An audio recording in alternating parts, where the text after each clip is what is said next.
आप देख रहे हैं तेज खबर 24 और वक्त है खबरों का।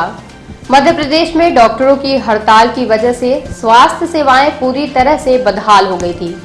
अपनी विभिन्न मांगों को लेकर डॉक्टरों ने सांकेतिक हड़ताल शुरू की थी, जिसकी वजह से हॉस्पिटल में ओपीडी से लेकर इमरजेंसी सेवाएं पूरी तरह से बंद हो गई थी। लेकिन एमपी के चिकित्सा शिक्षा मंत्री ने डॉक्टरों से मिलकर उनकी हड़ताल को खत्म कराया और उनकी मांगों को पूरा करने के लिए एक कमेटी बनाई है।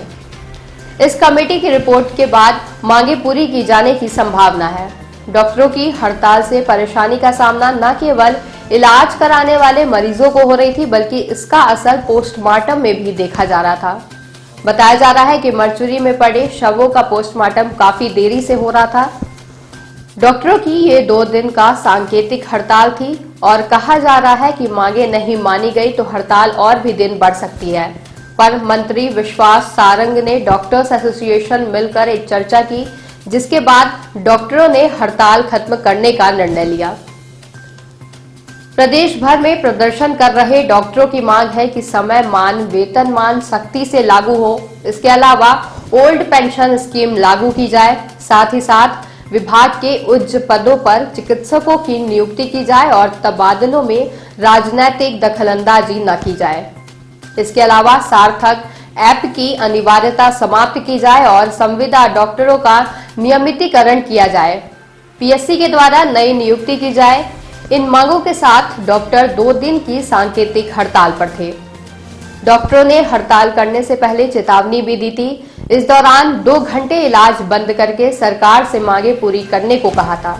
मांगे न पूरी होने की स्थिति में डॉक्टरों ने हड़ताल शुरू कर दी थी, लेकिन मंत्री के आश्वासन के बाद डॉक्टरों ने फिर से इलाज करना शुरू कर दिया।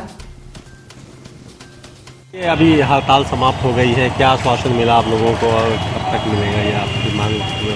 पहली चीज़ तो मैं यहाँ यह स्पष्ट करना चाहूँगा कि हड़ताल समाप्त नहीं, स्थगित हुई है।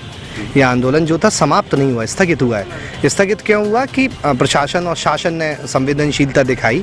उन्होंने हमारे जो भोपाल में प्रतिनिधि बैठे थे उनको मिलने बुलाया और माननीय मंत्री जी और माननीय मुख्यमंत्री जी से मुलाकात हुई और माननीय मुख्यमंत्री जी ने ऐसे निर्देश दिए कि इसमें तत्काल एक समिति, उच्च स्तरीय समिति गठित की जावे और जो भी इनकी डिमांड्स हैं उस पर वो एक निश्चित समय सीमा 15 दिवस के भीतर एक प्रतिवेदन प्रस्तुत करें, जिससे कि उस पर आवश्यक कार्यवाही आगे की जा सके।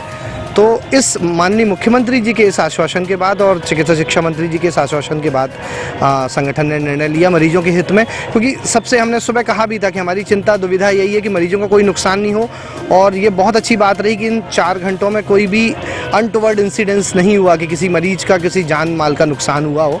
और हम वापस सब लोग काम पे लौट आए हैं इसी आशा के साथ कि शासन निश्चित रूप से संवेदनशीलता के साथ चिकित्सकों के वर्षों से लंबित मांगों पर न केवल विचार करेगा बल्कि त्वरित निराकरण भी करेगा। टाइम पीरियड है सर इसको? टाइम पीरियड माननीय मुख्यमंत्री जी ने ऐसा आश्वासन दिया कि समिति आज ही गठित कर दी जाएगी, जो कि 15 दिवस के भीतर अपना प्रतिवेदन प्रस्तुत करेगी और उस पर फिर शासन जो है वो यथोचित कार्यवाही करेगा। आश्वासन तो पहले भी मिला था नहीं, पर अब माननीय मुख्यमंत्री जी का ये सीधी मुलाकात और उसके बाद ये आश्वासन है।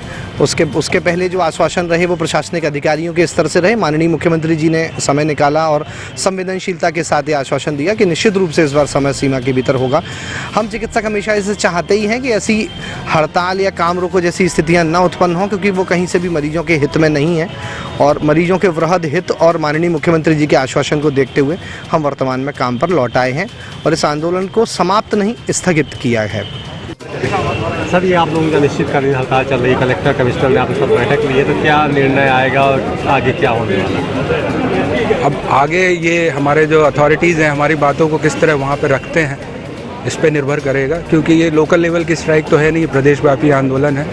और जो भी निर्णय लेना है वो भोपाल में बैठे उच्च अधिकारियों, मंत्री जी और मुख्यमंत्री जी को लेना है, तो उस पर ही निर्भर करेगा कि आगे क्या हो सकता है। चिकित्सकीय व्यवस्था पूरी तरह चरमरा चुकी है, कहीं कोई भी चिकित्सक नहीं है, मरीज भी आ रहे हैं, तो ऐसे में वो लोग कुछ औपचारिक व्यवस्था भी लगे हुए हैं करने में। तो हाँ, वो औपचारिक व्यवस्था की उन लोग कोशिश कर रहे हैं। अच्छा, सबसे पहले मैं एक बात क्लियर कर देना चाहता हूँ कि जिस स्थिति में आज हम लोग खड़े हैं वो हम लोगों के लिए खुद बहुत ही दुखद है, क्योंकि हम यहाँ के एक रिस्पॉन्सिबल हम लोग नागरिक हैं और चिकित्सक होने के नाते हम लोग अपनी रिस्पॉन्सिबिलिटीज़ समझते हैं।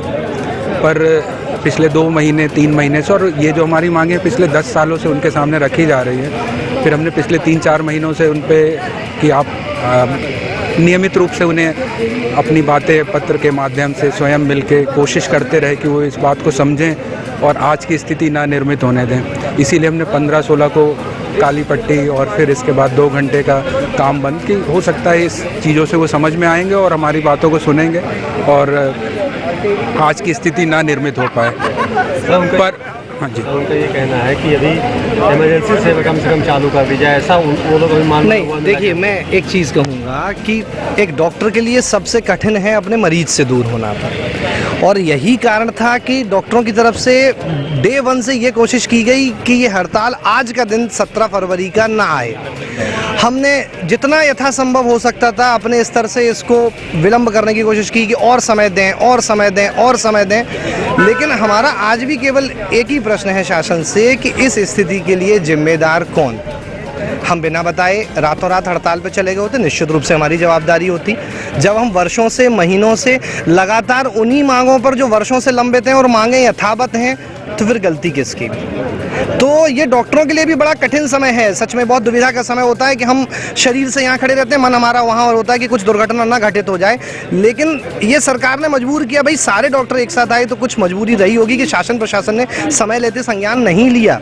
और हम तो आज भी चाहते हैं कि वो संज्ञान लें, बात करें, हम तो यथाशीघ्र काम पर वापस आना चाहते हैं। लेकिन कहीं ना कहीं बस हमारी मांग एक ही है कि जो वर्षों से लंबित मांगे हैं वो मांगे तो कुछ है ही नहीं, विसंगतियाँ हैं। जैसे ये मांग नहीं है कि राज्य शासन अपने शासन के समस्त विभागों को 1 जनवरी 2016 से 7वां वेतनमान देता है, डॉक्टर्स को छोड़ देता है। उन डॉक्टर्स को जो 2 साल से कोविड में जूझ रहे, जिन्होंने अपने परिजनों से दूर रहे, अपनी खुद की जानें गंवाई, या क्या इसको मांग कहेंगे कि विसंगति कहेंगे। राज्य शासन एक तरफ खुद ये कहता है कि राज्य शासन के समस्त अधिकारी कर्मचारियों को सेवा में बढ़ने के समान अवसर प्राप्त हों, इसके लिए क्लास 1 क्लास 2 8 साल में और क्लास 3 क्लास 4 को 10 साल में हम समयबद्ध पदोन्नतियां देते हैं। लेकिन ये मेडिकल एजुकेशन विभाग जो है वो एकमात्र ऐसा विभाग है कि पदोन्नति लागू नहीं है। आपने स्वास्थ्य विभाग में लागू की तो उसमें बहुत सारे इफ एंड बट जोड़ के उसको काट छांट कर दी।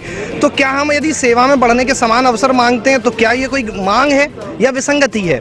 ऐसी अन्य मांगे हैं तो हमारा तो अभी भी अनुरोध है, ये आवाज़ पहुंच रही है माननीय मुख्यमंत्री जी तक, माननीय मंत्री जी तक। हम तत्पर हैं कि वो चर्चा के लिए बुलाएं और यथोचित निर्णय लेकर शीघ्र समाधान करें, यही हमारी मांग है।